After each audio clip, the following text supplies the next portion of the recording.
Hey, people! Meet Elric Melvinger, our unhinged protagonist in this story. His tale begins at Royal Magic Hospital, where he receives a peculiar diagnosis. He suffers from an incurable blockage disease. No, it's not the opposite of diarrhea. You could say he won the lottery because this disease is like getting stage 2 and type 4 all at once. This joyful news leaves him in a state of disbelief and shock. He looks like me having my existential crisis. Some time later, after exiting the doctor's office, Elric calls his sister. She bombards him with several questions regarding the doctor visit. She even offers some money for the treatment if one exists. Elric doesn't want to admit to his sister that his disease is incurable, so he tries to change the subject. He comforts his sister by saying that he will be cured soon. The scene cuts to a school building where a lot of students have gathered to check their final exam scores. Most of them complain about their grads and a lot of them are amazed by Elric's grades. I guess he got them by providing some hand jobs around the school faculty. But sadly, even after getting his hands sore from all the written exams, he still got straight F's in any subject that requires magic. It's like he know all the theory but he can't use it. This is his fourth fail, and by the academy's rules it means he is out. He did his best to study, vastly outmatching everyone in the school by miles. But even that wasn't enough. This is especially hard for him since he always thought he was special compared to others. And no, it's not that kind of special. Not only is he intelligent, but he also possesses an ability to detect and understand mana that vastly outmatches the competition. All of that would be a major asset to any magician, but not to Elric. We now shift to the time when Elric first tried to absorb the floating mana that's naturally flowing in the air into his heart. Magicians call this process circulation. It is here where our young Elric struggles with this task that seems easy for other students. The teacher witnessing that does what any teacher does. He tells him to give up and become a scholar. In the present moment, Elric contemplates his past. While standing in front of a huge statue, he is reminded of his grandfather, a hero of the Great Demon War. It was him who defeated all the demons during the Great Demon War. His power immeasurable. With a flick of his fingers, he destroyed all armies. Ustin Melvinger was his name, the founder of the school called Ustin Academy. Elric can't bear the fact that being expelled from this school will tarnish his family name. As Elric daydreams in front of the statue, he recalls some students spotting him and labeling him the disgrace of the Melvinger family. This comment catches his attention, prompting him to approach them. Elric asks the students if they know any assistant professors by the name Sean, a close friend of his. With a friendly smile, he inquires about their names. This seems to intimidate them, and they run off scared. This incident makes him think about how different his life would be if his family were still alive. However, he quickly regains his composure and refocuses his mind. He promises himself that he will cure his disease. The scene shifts to Elric sitting at what would appear to be a medieval Starbucks. Like a madman, he goes through some papers, trying to find an answer to his disease. While immersed in his readings, a man appears and smashes Elric's head into the table. This shocks everyone. Elric jumps up, demanding to know who did it. It turns out that the man is none other than the third son of the Nemster family, Sean Nemster, Elric's one and probably only friend. Sean is angry at Elric for using his name to scare the first-year students. After the initial shock settles, Elric explains that the timing is perfect since he has some things to discuss with Sean. Sean is still angry at Elric, but don't worry, he is a bit of a yandere. On the outside, he appears angry, but inwardly he questions if he may have hit Elric a bit too hard. We learn that after the Melvinger family failed, the Magic Tower has been led by 6 royal families, the so-called hexagram. It turns out Sean is a member of one of these families, but it doesn't end there. After graduating early, Sean became a professor. Despite his achievements, he remains the closest friend Elric has. Sean proceeds to get down to business,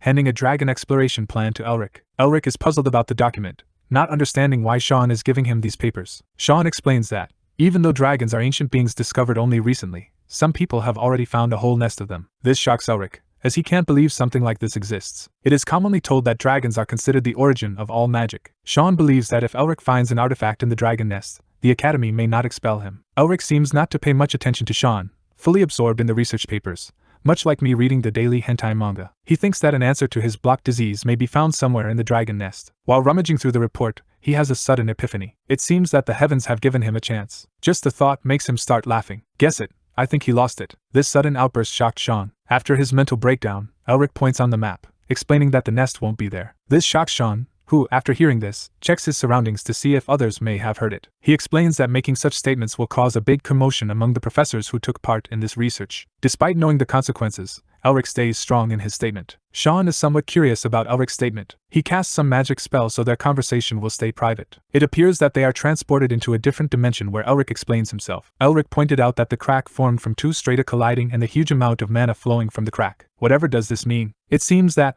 over 100,000 years, it's what's needed to accumulate this amount of mana.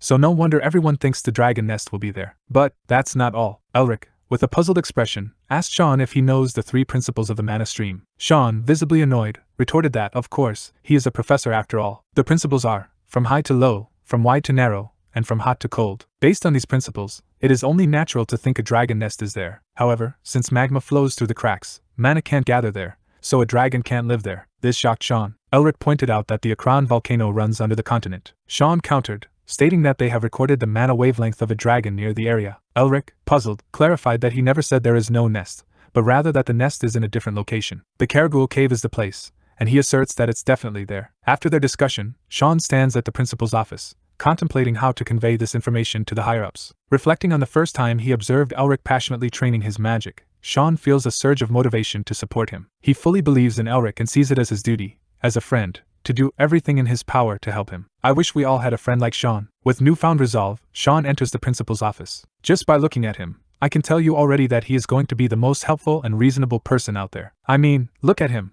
Joy is just oozing out of him. Sean explains the situation, and, as expected, the response is predictable. The rage is evident in the principal's gaze. His 7th circle mana is overwhelming. He should just take a chill pill or something.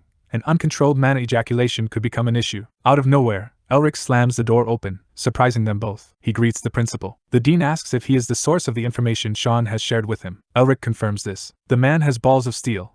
He doesn't even flinch. The dean congratulates Elric for having such knowledge. He also mockingly points out that he has no evidence, to which Elric responds that he doesn't need evidence for something so simple that even a 3-year-old would understand. I think this is the best moment so far. Sean, witnessing it all, thinks silently that Elric is just mental for taunting the dean. This statement makes the dean burst into maniacal laughter. He is amused that a little shit who can't condense mana is telling him what is what. Elric doesn't back off and asks if his guess is wrong. The dean says that even an idiot is lucky sometimes. Even if Elric is trash that just says what's on his mind, he can't just ignore a student's opinion. The dean proposes a bet.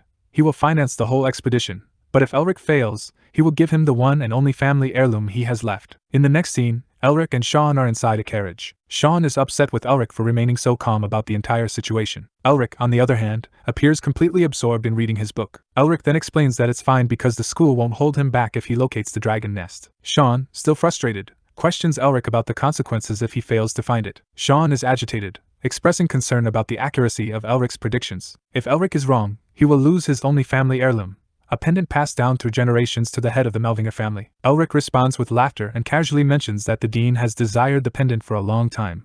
Elric already predicted that he would ask for it. Elric also adds that at least Sean is with him. Sean, face-palming, retorts that if they can't find the dragon nest, he too will face expulsion from the school. Elric sits in a serious position.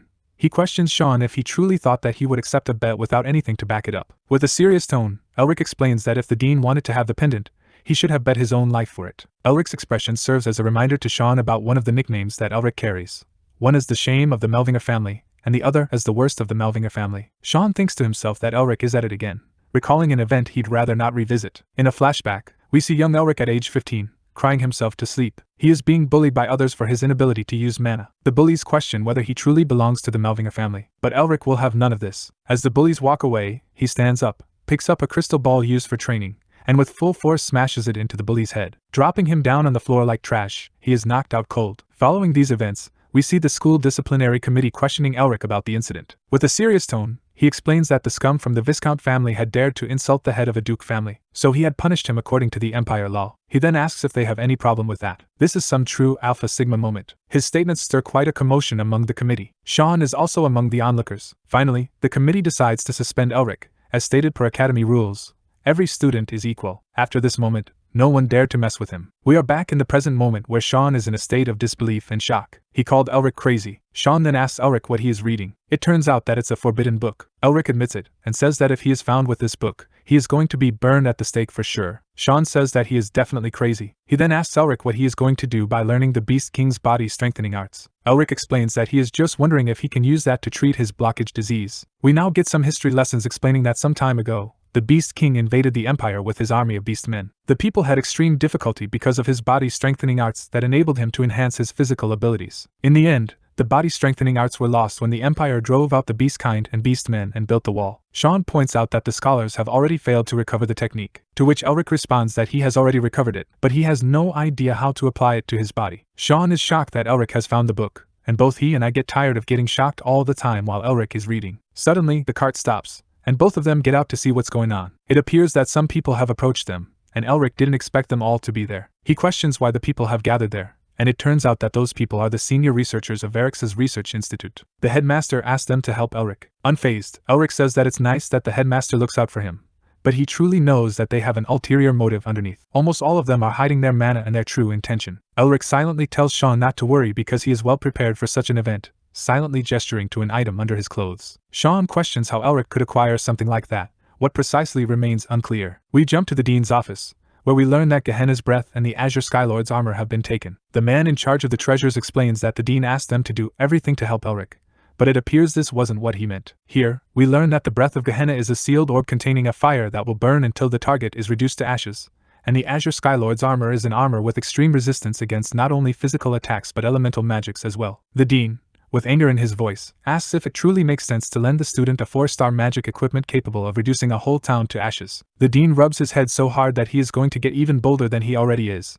and the man just stands there silent. The dean tells the man to get lost, and the man just runs out, shutting the door behind him. The dean is at a loss for words, thinking that if the other candidates find out about this, it's going to be a big deal. However, he believes that if they find the dragon nest, it may all be good. He thinks that if he replaces the research team who calls themselves scholars, he may get his hands on the pendant. It seems like he really wants the magic pendant, as it guarantees him to become the next prime minister. He thinks that even though Elric had won the bet, it would only lead to a victory if he makes it out alive, suggesting that he plans to make him disappear. And we're back to our duo, where Sean is casting a trace mana spell to locate the dragon nest. A few seconds later, and the location is revealed. Everyone except Elric is surprised that the nest is really here. Elric, already expecting that the nest will be here, calls everyone's attention and instructs them to move before the beam of light disappears. Sean grabs Elric and off they go, leaving everyone behind. After a few minutes of hardcore cardio, they manage to catch up with Elric and Sean. The research team looks like me after walking the stairs. To their surprise, there is nothing in the marked location. The place is empty, no grass, no cave, nothing at all. The 4 eyes from the research team find this to be a perfect opportunity to get rid of Elric. But before he can make any move,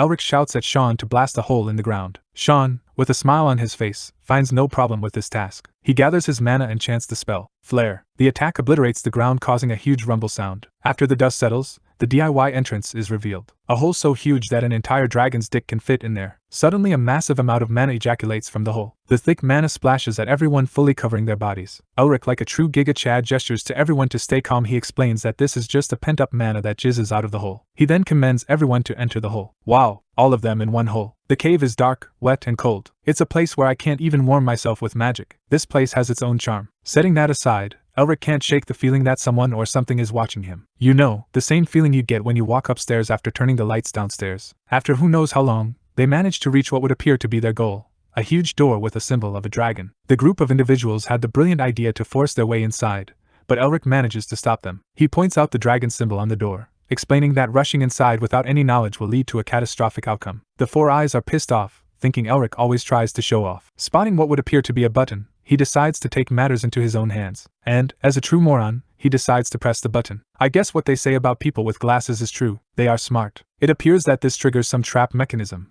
setting everything on fire. The doors start to glow, and the trap is fully active, shooting fireballs at everyone. They try to block, but it ain't working. During this commotion, Sean is shouting at Elric to do something about this. Elric decides to decipher the text first. Among all the cries and screams for life, Elric stays calm. He approaches this situation as if it were a test problem at school. He puts his big brain to work. The stakes are high, and the tension is making my anxiety skyrocket through the roof. As long as he doesn't make any mistakes, they will live. In the nick of time, he manages to come up with a solution, finally stopping the massacre. Everyone is relieved that they didn't die. Even Sean compliments Elric on his quick thinking and fast reactions. But surprise, surprise, the door has a phase 2. At this point, it should be a Dark Souls boss. This takes everyone by surprise, but they manage to put up a shield just in time. Elric gets to work yet again. While pushing his limits, he manages to figure out that this is the origin magic, dragon tongue magic. Reaching this conclusion, he calls Sean to cast haste onto him. With this, he manages to push forward to stop the trap, but in the process, his trump card, the Azure Skylord armor, has been revealed. And just like that,